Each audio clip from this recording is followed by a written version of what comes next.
I grew up in a small town where everyone knew each other, a place where secrets never stayed hidden for long. But there was one secret that no one ever talked about: the old Whitaker house on the outskirts of town. It had been abandoned for as long as I could remember, standing there like a silent sentinel, keeping watch over the edge of the forest. When I was a kid, we used to dare each other to go inside. No one ever did.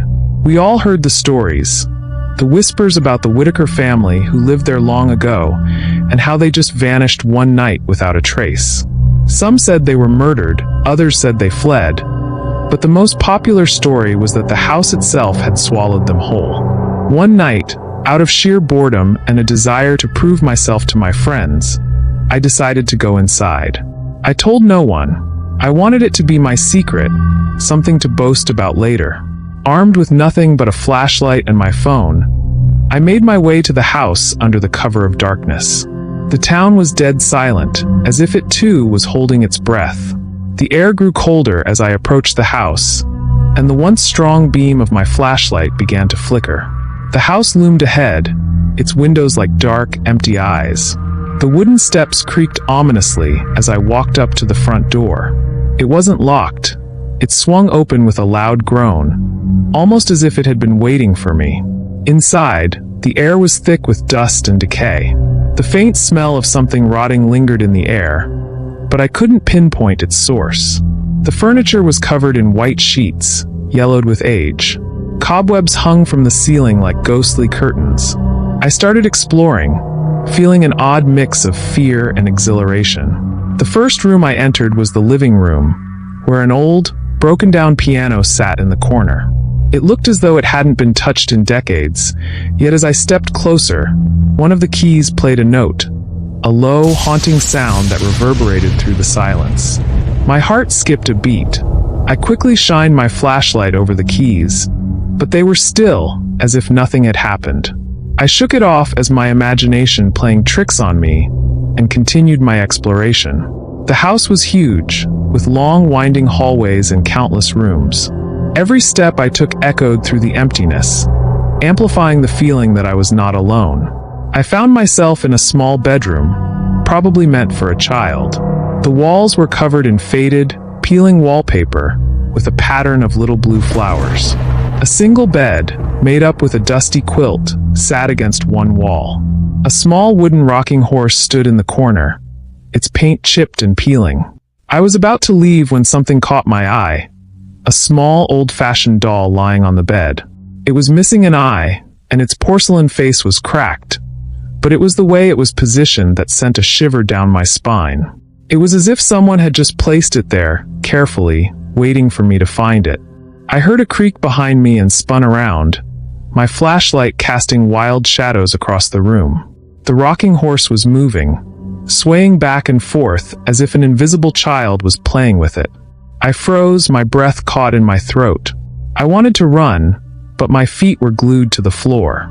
Then, as suddenly as it had started, the rocking stopped. The silence that followed was deafening. My phone buzzed in my pocket, snapping me out of my trance. I pulled it out, my hands shaking. There was no service, but the screen was lit up with a notification. It was a text message from an unknown number. The message read, "Leave now before it's too late." My heart raced as I stared at the screen. My first instinct was to bolt out of the house, but something compelled me to stay. Maybe it was curiosity, or maybe I just wanted to prove that I wasn't scared. I should have listened to that message. I left the bedroom and continued down the hallway, my footsteps echoing in the oppressive silence. I could hear my heartbeat in my ears, loud and insistent. I reached the end of the hallway and found myself facing a door that was slightly ajar. A strange, dim light flickered from within. I pushed the door open and stepped inside.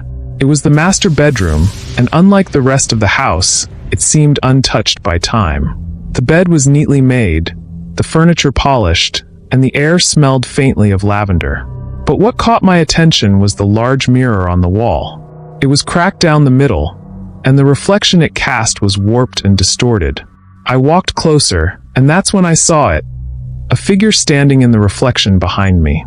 It was a woman, her face pale and gaunt, her eyes hollow and empty. Her lips were moving, but no sound came out. I whipped around, but there was no one there. When I turned back to the mirror, the figure was gone. A sense of dread settled over me, heavier than before. I needed to leave. I knew that now. I turned to leave the room, but the door slammed shut in front of me. My flashlight flickered and went out. I was plunged into darkness. I fumbled for my phone, using its screen as a makeshift light. The air grew colder, and I could feel something watching me, its presence pressing in on all sides. My phone buzzed again, another message from the unknown number. Run. I didn't hesitate this time. I bolted for the door, yanking it open with all my strength. I raced down the hallway, the sound of footsteps behind me growing louder with each step.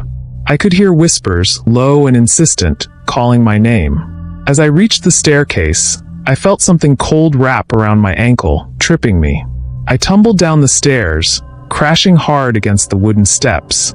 Pain shot through my leg, but I forced myself to get up. I could hear the whispers growing louder, more frantic. I reached the front door and yanked it open, only to be met with a wall of darkness. It was as if the night itself had thickened, swallowing everything outside. The whispers were deafening now, surrounding me, drowning out my thoughts. Then, out of the darkness, figures began to emerge. They were the shadows of the Whitaker family, gaunt, hollow-eyed, their faces twisted in eternal torment. They moved toward me, their hands outstretched, fingers claw-like. I backed away, but there was nowhere to go. They closed in on me, their whispers filling my ears, their touch cold and suffocating. Suddenly, the world spun, and I was no longer in the house. I was in a small, dimly lit room, strapped to a cold metal table. The walls were lined with shelves, each holding jars filled with what looked like human organs. A man stood over me, his face hidden behind a surgical mask. He held a scalpel in his hand, his eyes gleaming with a sickening excitement. "You shouldn't have come here," he whispered, his voice low and menacing. "Now, you're part of the collection." I screamed, but no sound came out. The scalpel descended, and the world went black. I woke up in my bed, drenched in sweat, my heart pounding. It was just a nightmare. It had to be. But when I looked at my phone, there was a new message from the unknown number. "Welcome home." I stared at the message, my hands trembling. My reflection in the screen was not my own. It was the face of the woman from the mirror, her eyes hollow and empty, her lips twisted into a cruel smile.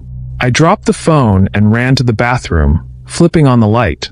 The face staring back at me in the mirror was my own, but something was wrong. My eyes were different, darker, more hollow. And then I heard it, the faintest whisper, coming from behind me. I turned around, but there was no one there. The whispers grew louder, more insistent, echoing off the walls. They were calling my name, just as they had in the house. I tried to leave the bathroom, but the door wouldn't budge.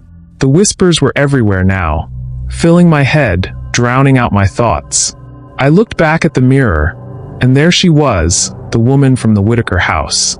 She was smiling now, her eyes glinting with malice. She stepped out of the mirror, her form solidifying, and she reached out toward me. The last thing I remember is the cold touch of her fingers on my skin, and the sound of my own voice joining the chorus of whispers. The next morning, the police found my body in the bathroom. The cause of death was listed as a heart attack, but they couldn't explain the look of sheer terror frozen on my face. The Whitaker house still stands on the edge of town, its secrets buried deep within its walls. But now, the people of the town whisper about something new. A figure that appears in the windows at night, her eyes hollow and empty, her lips twisted into a cruel smile. And if you listen closely, you can hear the whispers, calling your name, urging you to come closer, to join them. But be warned, once you enter the Whitaker house, you may never leave. At least not alive.